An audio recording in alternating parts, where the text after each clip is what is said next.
Hello welcome back to new video. ಇವತ್ತಿನ ವಿಷಯ ಏನಪ್ಪಾ ಅಂತ ಹೇಳಿದ್ರೆ, ಡಿಪ್ಲೊಮಾ ವೆಟರ್ನರಿ 2 ವರ್ಷ ಕೋರ್ಸ್ಗೆ ಅಪ್ಲಿಕೇಶನ್ ಕರೆದಿದ್ದರು. ಯಾರು ವೆಟರ್ನರಿ ಡಾಕ್ಟರ್ ಆಗ್ಬೇಕಂತ ಅನ್ಕೊಂಡರಿ, ಸೊ ಅವ್ರಿಗೆ ಇವಾಗ ಅಪ್ಲಿಕೇಶನ್ ಸ್ಟಾರ್ಟ್ ಆಗಿದಾವು. ಜೂನ್ 1ಕ್ಕೆ ಅಪ್ಲಿಕೇಶನ್ ಸ್ಟಾರ್ಟ್ ಆಗ್ತಾವು. ಡಾಕ್ಟರ್ ಆಗ್ಬೇಕಂತ ಯಾರು ಅನ್ಕೊಂಡರಿ, ವೆಟರ್ನರಿ ಡಾಕ್ಟರ್ ಆಗ್ಬೇಕಂತ ಹೇಳಿ, ಸೊ ಅವ್ರಿಗೆ ಇದು ಬೆಸ್ಟ್ ಆಪ್ಷನ್. ಅಪ್ಲಿಕೇಶನ್ ಹಾಕ್ರಿ. ಅದೇನು ಅಪ್ಲಿಕೇಶನ್ ಹಾಕಬೇಕು, ಅದೇನು ಪ್ರೊಸೀಜರ್ ಐತಿ, ನಾನು ನಿಮಗೆಲ್ಲ ಡೀಟೇಲ್ ಆಗಿ ಎಕ್ಸ್ಪ್ಲೇನ್ ಮಾಡ್ತೀನಿ. ಈ ವಿಡಿಯೋ ಒಂದು ಲೈಕ್ ಮಾಡ್ರಿ, ಹಂಗ ಫಾಲೋ ಮಾಡ್ರಿ, ನಿಮ್ಮ ಫ್ರೆಂಡ್ಸ್ಗೆ ವಿಡಿಯೋ ಶೇರ್ ಮಾಡ್ರಿ. ಬನ್ನಿ ಡೀಟೇಲ್ಸ್ ಏನೈತೆ ನೋಡೋಣ. ಇದು ಡಿಪ್ಲೊಮಾ ವೆಟರ್ನರಿ ಕೋರ್ಸ್ ಏನೈತಿದ 2 ವರ್ಷ ಕೋರ್ಸ 4 ಸೆಮಿಸ್ಟರ್ ಇರ್ತಾವು. ಇದು ಪಶು ಸಂಗೋಪನಾ ಪಾಲಿಟೆಕ್ನಿಕ್ ಕೋನೇಹಳ್ಳಿ, ಕುನ್ನೂರು ಶಿಗ್ಗಾಂವ, ಮತ್ತೆ ಕೊರವಂಗಲ್ ಕ್ರಾಸ್ ಹಾಸನ ಜಿಲ್ಲೆ, ಪಾಲಿಟೆಕ್ನಿಕ್ ಬರ್ಗಿ, ಹಾಗೆ ಡೋರ್ನಳ್ಳಿ ಅಂತ ಹೇಳಿ ಟೋಟಲ್ 5 ಕಾಲೇಜ್ ಇದಾವು. 5 ಕಾಲೇಜ್ ಒಳಗೆ ಇವನ್ ಪೋಸ್ಟ್ ಹೆಂಗೆ ಡಿವೈಡ್ ಮಾಡ್ತಾರಂದ್ರೆ, ವಿಶೇಷ ವರ್ಗ ಅಂತ ಹೇಳಿ 7 ಸೀಟ, ಸಾಮಾನ್ಯ ವರ್ಗ ಅಂತ ಹೇಳಿ 2 ಸೀಟ, ಹಾಗೆ ಎಲ್ಲ ಕಾಲೇಜ್ ಒಳಗೆ 2 ಸೀಟ, ಡೋರ್ನಳ್ಳಿ ಒಳಗೆ 15 ಸೀಟ, ಕೃಷಿ ಕೋಟ ಒಳಗೆ ಡೋರ್ನಳ್ಳಿ ಒಳಗೆ 15 ಸೀಟ, ಎಲ್ಲ ಉಳಿದಿದ್ದು ಕಾಲೇಜ್ ಒಳಗೆ 2 ಸೀಟ, ಸಾಮಾನ್ಯ ವರ್ಗ ಒಳಗೆ 19, 20, 19, ಮತ್ತೆ ಡೋರ್ನಳ್ಳಿ ಒಳಗೆ 6. ಹಿಂಗೆ ಇವನ್ನ ಕೋರ್ಸ್ ಡಿವೈಡ್ ಮಾಡಿರ್ತಾರೆ. ಟೋಟಲ್ ಇವಾಗ ಎಲ್ಲ ಕಾಲೇಜ್ ಒಳಗೆ ಒಂದು ಕಾಲೇಜ್ ಒಳಗೆ 50 ಸೀಟ್ ತುಂಬ್ಕೋತಾರೋ. 5 ಕಾಲೇಜ್ ಒಳಗೆ ಟೋಟಲ್ 250 ಸೀಟ್ ತುಂಬ್ಕೋತಾರೆ. ಓಕೆ, ಇದು ಓನ್ಲಿ ಗೌರ್ಮೆಂಟ್ ಅಂಡರ್ ಒಳಗಿರೋ ಕಾಲೇಜ್ಗಳು ಮಾತ್ರ. ಪ್ರೈವೇಟ್ ಅಂತ ಹೇಳಿ ಯಾವುದೇ ಕಾಲೇಜ್ ಇದಕ್ಕಿಲ್ಲ. ಕಂಪಲ್ಸರಿ SSC ಒಳಗೆ 45% ಮೇಲೆ ಆಗಿರ್ಬೇಕು. 45% ಮೇಲೆ ಆದರೆ ಮೆರಿಟ್ ಒಳಗೆ ಇದನ್ನ ಸೀಟ್ ಅಲಾಟ್ಮೆಂಟ್ ಮಾಡ್ತಾರೋ. ಇದು ಅಪ್ಲಿಕೇಶನ್ ಹಾಕ್ಬೇಕಂದ್ರೆ ಏಜ್ ದಾಟಿರಬಾರ್ದು. ಓಕೆ, 20 ಏಜ್ ದಾಟಿರಬಾರ್ದು. ಇದನ್ನ ಅಪ್ಲಿಕೇಶನ್ ಕರ್ನಾಟಕ ಪಶು ವೈದ್ಯಕೀಯ ಇಲಾಖೆದ ಅದು ಸೆಪ್ರೇಟ್ ವೆಬ್ಸೈಟ್ ಐತಿ, ಅದ್ರ ಮುಖಾಂತರ ಅಪ್ಲಿಕೇಶನ್ ಹಾಕಬೇಕು. ಇದು ಅಪ್ಲಿಕೇಶನ್ ಯಾವಾಗ ಹಾಕ್ಬೇಕಂದ್ರೆ ಜೂನ್ 1ರಿಂದ ಅಪ್ಲಿಕೇಶನ್ ಸ್ಟಾರ್ಟ್ ಆಗ್ತೈತಿ. Last date 30 June 2026 last date ಐತಿ, ಅದೇ ತಿಂಗಳು. ಜೂನ್ 1ಕ್ಕೆ ಸ್ಟಾರ್ಟ್ ಆಗಿ ಜೂನ್ 30 ಅಪ್ಲಿಕೇಶನ್ ಎಂಡ್ ಆಗ್ತೈತಿದ. ಮತ್ತು ಇದು ಅಪ್ಲಿಕೇಶನ್ ಹಾಕ್ಬೇಕಾದ್ರೆ ಇದಕ್ಕೆ ಎಕ್ಸಾಮ್ ಫೀ ಐತಿ ಅಂತಂದ್ರೆ 2A 2B 3A 3B ಮತ್ತು ಜನರಲ್ ಕಾಸ್ಟ್ದವ್ರಿಗೆ 700 ರೂಪಾಯಿ ಎಕ್ಸಾಮ್ ಫೀ ಐತಿ. ಹಾಗೆ SC ST ಮತ್ತು ಕ್ಯಾಟಗರಿ 1ದವ್ರಿಗೆ 350 ರೂಪಾಯಿ ಎಕ್ಸಾಮ್ ಫೀ ಐತಿ. ಮತ್ತು ಇದು ಅಪ್ಲಿಕೇಶನ್ ಹಾಕಕ್ಕೆ ಏನೇನು ಡಾಕ್ಯುಮೆಂಟ್ಸ್ ಬೇಕು ಅಂತ ಕೇಳಿದ್ರೆ, ಫಸ್ಟು SSLC ಮಾರ್ಕ್ಸ್ ಕಾರ್ಡ್ ಬೇಕು, ಕಾಸ್ಟ್ ಇನ್ಕಮ್ ಬೇಕು. SC ST ಇದ್ದವ್ರು SC ST ಕ್ಯಾಟಗರಿ 1 ಅವ್ರದ್ದು ಏನು ಕಾಸ್ಟ್ ಐತಲ್ಲ, ಕಾಸ್ಟ್ ವೈಸ್ ಕಾಸ್ಟ್ ಸರ್ಟಿಫಿಕೇಟ್ ಬೇಕು, ಹಾಗೆ ಇನ್ಕಮ್ ಸರ್ಟಿಫಿಕೇಟ್ ಬೇಕು. ಮತ್ತು ಗ್ರಾಮೀಣ ಪ್ರದೇಶ ಒಳಗೆ ಕಲ್ತಂಥವ್ರಿಗೆ ಕನ್ನಡ ಮಾಧ್ಯಮ ಮತ್ತು ಗ್ರಾಮೀಣ ಮಾಧ್ಯಮ ಸರ್ಟಿಫಿಕೇಟ್ಗಳು ಬೇಕು. ಹಾಗೆ ಕಲ್ಯಾಣ ಕರ್ನಾಟಕ ಇದ್ದರೆ ಅವ್ರದ್ದು ಅನುಚ್ಛೇದಿತ 371ರಂತೆ ಕಲ್ಯಾಣ ಕರ್ನಾಟಕ ಪ್ರಮಾಣ ಪತ್ರ ಇರಬೇಕು. ಹಾಗೆ ಇನ್ನು ವಿಶೇಷವಾಗಿ ರೈತರ ಮಕ್ಕಳಿಗೆ ಒಂದು ಎಕ್ಸ್ಟ್ರಾ ಇದೈತಿ, ಮೀಸಲಾತಿ ಐತಿ, 50% ಮೀಸಲಾತಿ ಐತಿ ರೈತರ ಮಕ್ಕಳಿಗೆ. ಸೊ ಅವರ ವ್ಯವಸಾಯಗಾರ ಪ್ರಮಾಣ ಪತ್ರ ತೆಗೆಸಿರ್ಬೇಕು. ಮತ್ತು ಅವಿಭಾಜ್ಯ ಕುಟುಂಬದವ್ರು ಇದ್ರಂದ್ರೆ ಅವರು ವಂಶವೃಕ್ಷಾವಳಿ ಪ್ರಮಾಣ ಪತ್ರ ತೆಗೆಸ್ಬೇಕು. ಇವೆಲ್ಲ ಮೀಸಲಾತಿಗಳು ರೈತರ ಮಕ್ಕಳಿಗೆ ಜಾಸ್ತಿ ಒತ್ತು ಕೊಡ್ತಾವೆ. ಮತ್ತಿನ್ನು NCC ಕ್ರೀಡಾ ಸರ್ಟಿಫಿಕೇಟು, ಹಾಗೆ ಸ್ಕೌಟ್ಸ್ ಗೈಡ್ಸು, ಮತ್ತು ವಿಶೇಷ ಚೇತನರು, ಮಾಜಿ ಯೋಧರ ಮಕ್ಕಳು, ಹಾಗೆ ಗಡಿನಾಡು ಕನ್ನಡಿಗರು, ಹೊರನಾಡು ಕನ್ನಡಿಗರು ಅವ್ರಿಗೂ ಕೂಡ ಮೀಸಲಾತಿ ಅದಾವು. ಸೊ ಅವರು ಏನಾದರೂ ಸ್ಕೌಟ್ಸ್ ಗೈಡ್ಸು, ವಿಶೇಷ ಚೇತನರು, ಹಾಗೆ ಯೋಧರ ಮಕ್ಕಳು ಇದ್ರಂದ್ರೆ ಸೊ ಅವ್ರಿಗೂ ಕೂಡ ಅಧಿಕಾರಿಗಳಿಂದ ಪಡೆದಂಥ ಪ್ರಮಾಣ ಪತ್ರ ಇದ್ರೆ ಅವ್ರಿಗೂ ಕೂಡ ಮೀಸಲಾತಿ ಸಿಗ್ತೈತಿ. ಸೊ ಇಷ್ಟು ಡಾಕ್ಯುಮೆಂಟ್ ಮೇನ್ ಬೇಕು.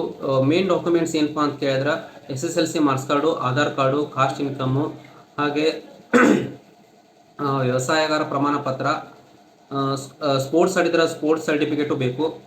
ಇಷ್ಟು ಫೋಟೋ ಮತ್ತು ಸಿಗ್ನೇಚರ್ ಇಷ್ಟು ಕಂಪಲ್ಸರಿ ನಿಮಗೆ ಅಪ್ಲಿಕೇಶನ್ ಹಾಕಕ್ಕೆ ಹತ್ತವು. ಮತ್ತು ಇದು ಅಪ್ಲಿಕೇಶನ್ ಜೂನ್ 1ಕ್ಕೆ ಅಪ್ಲಿಕೇಶನ್ ಸ್ಟಾರ್ಟ್ ಆಗ್ತೈತಿ, 30ಕ್ಕೆ ಎಂಡ್ ಆಗ್ತೈತಿ. ಅಪ್ಲಿಕೇಶನ್ನ ಏನರ ನೀವು ಮಿಸ್ಟೇಕ್ ಮಾಡಿ ಹಾಕಿದ್ರೆ ಚೇಂಜ್ ಮಾಡೋಕ್ಕೆ ಯಾವುದೇ ಆಪ್ಷನ್ ಇರೋದಿಲ್ಲ. ಫಸ್ಟ್ ಫೈಲನ್ನು ನೋಡುವತ್ನಾಗ ಅಪ್ಲಿಕೇಶನ್ ಇನ್ನೊಂದು ಸಲ ನೋಡಿ, 1 ಸಲ ಅಲ್ಲ 2 ಸಲ ಚೆಕ್ ಮಾಡಿ ಕರೆಕ್ಟಾಗಿ ಅಪ್ಲಿಕೇಶನ್ ಹಾಕ್ರಿ. ಮತ್ತು ಅಪ್ಲಿಕೇಶನ್ ಹಾಕಿದ್ದ ನೀವು 13/7/2026ರಿಂದ 15/7/2026 ಇವನ್ನ ಡಾಕ್ಯುಮೆಂಟ್ ವೆರಿಫಿಕೇಷನ್ ಮಾಡಿಸ್ಕೋತಿರ್ತೈತಿ. ನೀವು ಅಪ್ಲಿಕೇಶನ್ ಹಾಕುವತ್ನಾಗ ನಿಮ್ಗೆ ಆಪ್ಷನ್ ಇರ್ತೈತಿ, ಯಾವ ಕಾಲೇಜ್ಗೆ ಹೋಗಿ ಡಾಕ್ಯುಮೆಂಟ್ ವೆರಿಫಿಕೇಷನ್ ಮಾಡಿಸ್ಕೋತೀರಿ ಅಂತೇಳಿ ಒಂದು ಆಪ್ಷನ್ ಇರ್ತೈತಿ ನಿಮ್ಗೆ. ಅದನ್ನು ನೀವು ಯಾವ ಕಾಲೇಜ್ ಸೆಲೆಕ್ಟ್ ಮಾಡ್ತಿರಲ್ಲ ಆ ಕಾಲೇಜ್ಗೆ ಅಪ್ಲಿಕೇಶನ್ ಹಾಕಿರ್ತಕ್ಕಂಥ ಅಭ್ಯರ್ಥಿ ಮತ್ತು ಅವ್ರ ಪೋಷಕರು ಹೋಗಿ ನಿಮ್ಮ ಡಾಕ್ಯುಮೆಂಟ್ಸ ಏನು ಸಬ್ಮಿಟ್ ಮಾಡಿರ್ತಾರಲ್ಲ ಅವನ್ನ ಒಂದು set original document 2 set xerox copy ತೊಗೊಂಡು ಹೋಗಿ ಡಾಕ್ಯುಮೆಂಟ ವೆರಿಫಿಕೇಷನ್ ಮಾಡಿಸ್ಕೊಂಡು ಬರೋದಿರ್ತೈತಿ. ಓಕೆ, ಡಾಕ್ಯುಮೆಂಟ್ಸ್ ವೆರಿಫಿಕೇಷನ್ ಮಾಡಿಸ್ಕೊಂಡು ಬಂದ ನಂತರ 25/7/2026 ನಿಮಗೆ ಇದನ್ನು ಅರ್ಹ ಮತ್ತು ಅನರ್ಹ ಪಟ್ಟಿಗಳನ್ನು ಬಿಡುಗಡೆ ಮಾಡ್ತಾರೆ. ಅದನ್ನು ಪಶುಸಂಗೋಪನಾ ಇಲಾಖೆ ವೆಬ್ಸೈಟ್ ಒಳಗೆ ಅಪ್ಲೋಡ್ ಮಾಡಿರ್ತಾರೆ. ಅದಾದ ನಂತರ 3/8/2026 ಅಂದರೆ ಆಗಸ್ಟ್ 3 ನಿಮಗೆ ಯಾವ್ದು ಅಪ್ಲಿಕೇಶನ್ ಯಾರು ಹಾಕಿರ್ತೀರಿ ಅದರಾಗ ಅರ್ಹ ಅಭ್ಯರ್ಥಿಗಳು ಅನರ್ಹ ಪಟ್ಟಿ ಏನು ಬಿಡುಗಡೆ ಮಾಡಿರ್ತಾರಲ್ಲ ಅದರಾಗಿನ ಯಾರಿಗೆ ಸೀಟ್ ಅಲಾಟ್ಮೆಂಟ್ ಆಗೈತಿ ಅವ್ರದ್ದು ಲಿಸ್ಟ್ ಬಿಡ್ತಾರೆ. 3/8/2026 ನಿಮ್ಗೆ ಏನು ಯಾರಿಗೆ ಸೀಟ್ ಅಲಾಟ್ಮೆಂಟ್ ಆಗಿರುತ್ತೋ ಅವ್ರದ್ದು ಲಿಸ್ಟ್ ಬಿಡ್ತಾರೋ. ಇದು ಪ್ರಥಮ ಸುತ್ತಿನ ಏನು ಸೀಟ್ ಹಂಚಿಕೆ ಮಾಡಿರ್ತಾರೋ ಸೊ ಅವರು ಯಾರ್ಯಾರು ಹಂಚಿಕೆ ಮಾಡಿದಾರಂತ ನಿಮ್ಗೆ ಸೀಟ್ ಹೇಗೆ ಅಲಾಟ್ಮೆಂಟ್ ಆಗೈತೆ ಅಂತೇಳಿ ಅವ್ರು ಲಿಸ್ಟ್ ಬಿಡ್ತಾರೆ, ಚೆಕ್ ಮಾಡ್ಕೋರಿ. 3 ಮತ್ತು 8 2026 ಚೆಕ್ ಮಾಡ್ಕೋರಿ. ಚೆಕ್ ಮಾಡ್ಕೊಂಡ ನಂತರ 4/8/2026ರಿಂದ 7/8/2026 ಒಳಗಾಗಿ ಅಂದರೆ 3 ದಿನ ಟೈಮ್ ಇರುತ್ತೆ ನಿಮಗೆ. 3 ದಿನ ಟೈಮ್ ಒಳಗೆ ನಿಮ್ದು ಯಾರು ಸೀಟ್ ಬಂದಿರ್ತೈತಲ್ಲ ಅವರು ಆನ್ಲೈನ್ ಒಳಗೆ ಕಾಲೇಜ್ ಫೀ ಕಟ್ಟಿ ಅದರದ್ದೊಂದು ಪ್ರಿಂಟ್ ತಗೊಂಡು ನೀವು 4/8 ಅಷ್ಟೇ ಟೈಮ್ ಒಳಗೆ 3 ದಿನ ಒಳಗೆ ಕಾಲೇಜ್ ಫೀ ಕಟ್ಟಿ ನಿಮ್ಮನ್ನು ಪ್ರಿಂಟ್ ತಗೊಂಡು ನಿಮ್ಗೆ ಯಾವ ಕಾಲೇಜ್ ಅಲಾಟ್ಮೆಂಟ್ ಆಗಿರುತ್ತಲ್ಲ ಆ ಕಾಲೇಜ್ಗೆ ಹೋಗಿ ನಿಮ್ಮ ಡಾಕ್ಯುಮೆಂಟ್ಸ್ ಎಲ್ಲ ಕೊಟ್ಟು ವೆರಿಫಿಕೇಷನ್ ಮಾಡಿ ನೀವು ಅಲ್ಲಿ ಕಾಲೇಜ್ ಹಾಜರಾಗಬೇಕು.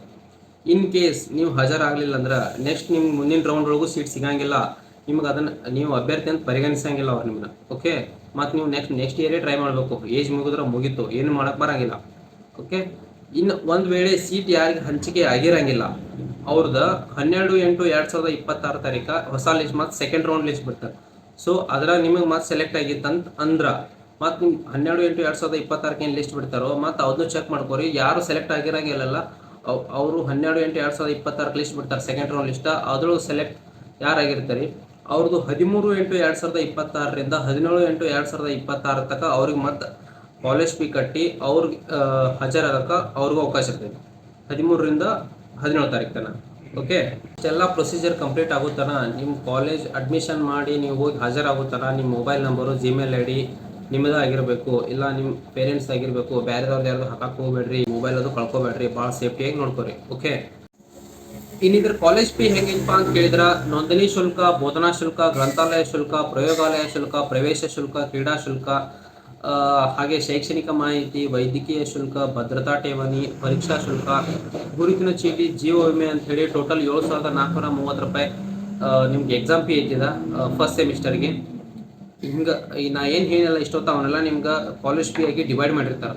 ಸಾಮಾನ್ಯ ಹಾಗೂ 2A 2B 3A 3Bದವ್ರಿಗೆ ಫಸ್ಟ್ ಸೆಮಿಸ್ಟರ್ಗೆ 7,430 ರೂಪಾಯಿ ಕಾಲೇಜ್ ಫೀ ಐತಿ. ಇನ್ನು SC STದವ್ರಿಗೆ 1,715 ರೂಪಾಯಿ ಕಾಲೇಜ್ ಫೀ ಐತಿ. SC ST ಮತ್ತು ಕ್ಯಾಟಗರಿ 1ದವ್ರಿಗೆ ಇದು ಫಸ್ಟ್ ಸೆಮಿಸ್ಟರ್ಗೆ. ಇನ್ನು ಸೆಕೆಂಡ್ ಸೆಮಿಸ್ಟರ್ಗೆ ಜನರಲ್ದವ್ರಿಗೆ 2A 2B 3A 3Bದವ್ರಿಗೆ 1,070 ರೂಪಾಯಿ ಕಾಲೇಜ್ ಫೀ ಐತಿ.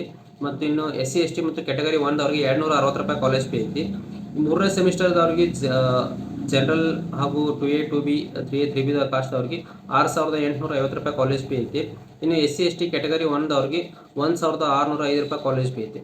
ಇನ್ನು OBCದವ್ರಿಗೆ 4ನೇ ಸೆಮಿಸ್ಟರ್ಗೆ ಜನರಲ್ ಮತ್ತು OBCದವ್ರಿಗೆ 1,070 ರೂಪಾಯಿ ಕಾಲೇಜ್ ಫೀ ಐತಿ. ಇನ್ನು SC ST ಕ್ಯಾಟಗರಿ 1ದವ್ರಿಗೆ 260 ರೂಪಾಯಿ ಕಾಲೇಜ್ ಫೀ ಐತಿ. ಸೊ ಯಾರು ನಿಮ್ಮ ಫ್ರೆಂಡ್ಸ್ ಆಗಲಿ, ನಿಮ್ಮ ಫ್ಯಾಮಿಲಿ ಒಳಗೆ ನಿಮ್ಮ ಹುಡುಗರ ಅಥವಾ ಯಾರು ಅಪ್ಲಿಕೇಶನ್ ಹಾಕೋರದಾರಿ ವೆಟರ್ನರಿ ಡಾಕ್ಟರ್ ಮಾಡ್ಬೇಕಂತ ಯಾರಿಗೈತಿ ಇಂಟ್ರೆಸ್ಟ್ ಐತಿ, ಯಾರು ವೆಟರ್ನರಿ ಡಾಕ್ಟರ್ ಆಗ್ಬೇಕಂತ ನಿಮ್ಮ ಹುಡುಗರಿಗೆ ಯಾರಿಗೆ ಇಂಟ್ರೆಸ್ಟ್ ಐತಿ, ನಿಮಗೆ ಯಾರಿಗೆ ಇಂಟ್ರೆಸ್ಟ್ ಐತಿ, ಸೊ ಅಪ್ಲಿಕೇಶನ್ ಹಾಕ್ರಿ. ಏಜು 20 ಲಾಸ್ಟ್ ಲಿಮಿಟ್ ಇದೆ. 20 ಏಜ್ ಒಳಗಿನವ್ರು ಮಾತ್ರ ಅಪ್ಲಿಕೇಶನ್ ಹಾಕಕ್ಕೆ ಅವಕಾಶ ಇರ್ತೈತಿ. 19 ಏಜ್ ಇದ್ದವ್ರಿಗೆ ಇದು ಲಾಸ್ಟ್ ಚಾನ್ಸು. ಮುಂದೆ ಇನ್ನೊಂದು ವರ್ಷ ಹಾಕ ನಂತರ ಆಗಂಗಿಲ್ಲ. ಯಾರು ಹಾಕ್ಬೇಕು ಅನ್ಕೊಂಡ್ರಿ ಅಪ್ಲಿಕೇಶನ್ ಹಾಕ್ರಿ. ನಿಮ್ಗೆ ಏನಾರ ಗೊತ್ತಾಗಲಿಕ್ಕೆ ನಾನು ಕಾಂಟ್ಯಾಕ್ಟ್ ಮಾಡಿರಿ, ನಾನು ನಿಮ್ಗೆ ಹೆಲ್ಪ್ ಮಾಡ್ತೀನಿ. ಈ ವಿಡಿಯೋ ನಿಮ್ಮ ಫ್ರೆಂಡ್ಸ್ಗೆ ಫ್ಯಾಮಿಲಿಗೆ ಎಲ್ಲ ಕಡೆ ಶೇರ್ ಮಾಡಿರಿ, ಹಂಗೆ ಲೈಕ್ ಮಾಡಿರಿ, ಕಮೆಂಟ್ ಮಾಡಿರಿ. Thank you.